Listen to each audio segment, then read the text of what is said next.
most important thing is to live your life, you know, and always to be aware of stories. Go out there, you know, it's amazing how many people you talk to who say, oh, I don't know any stories, nothing ever happens to me. But then when you start to talk to them, you realise that they're as fascinating as the next person, you know. So you kind of have to be fascinated in your own imagination, but you've got to look at the world and all the people in it, you know.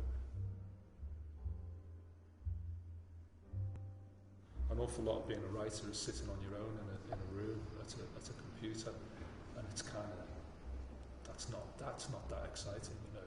But what is exciting is the places that you can let your imagination go to. You can travel the world, you can go to the moon, you know. And but part of that, trying to live an interesting life, you know, in your job, in your career, has been about saying yes to all different kinds of opportunities. So, for me, writing theatre, radio, TV, film, site-specific, collaborative work, children's theatre, puppet shows, you know, that keeps me entertained and keeps me busy and keeps me wanting to carry on, you know.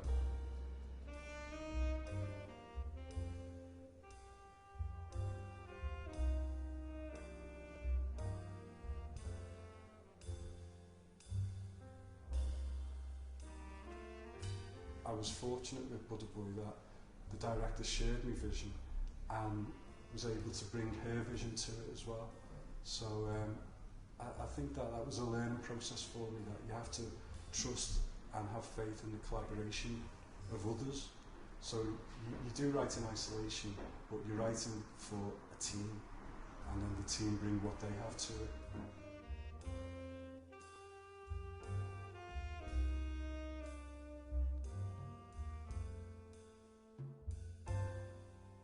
First year was mainly experience just learning how to do the screenwriting itself. That was a very new thing for me because I've never done anything like that before.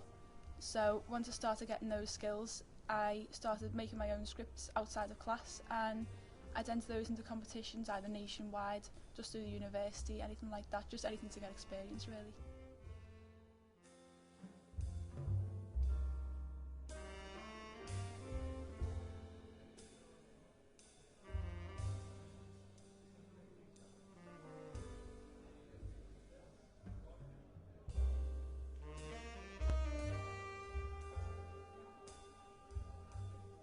Because writing is an incredibly insular profession.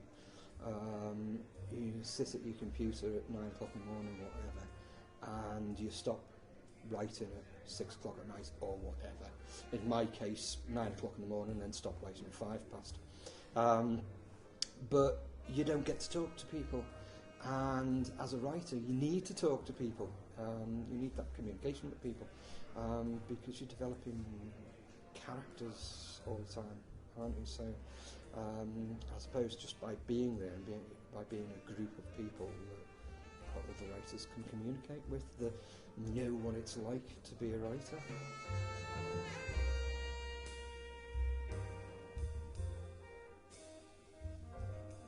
I would be writing these short stories, like in class, like in English class, and I was always into the punch, you know, like, not the punch line, but like the punch where people were reading it and they were really getting it in the end, you know, you hit them with that horror bit.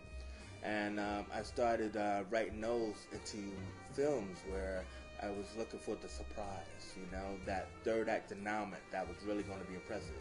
I mean, when I come from New York, so I come from that like 42nd Street cinema kind of zone where, you know, you get all of these like horror movies and then everybody's screaming and they're jumping all around, and then in the end, you know, because they spent all their money and all their guts onto the first 2 acts, the third act, when you know, you kill a killer, it was just like, oh, people go, oh man, that sucks, you know. And my whole point was like, it's the ending that's the most important thing.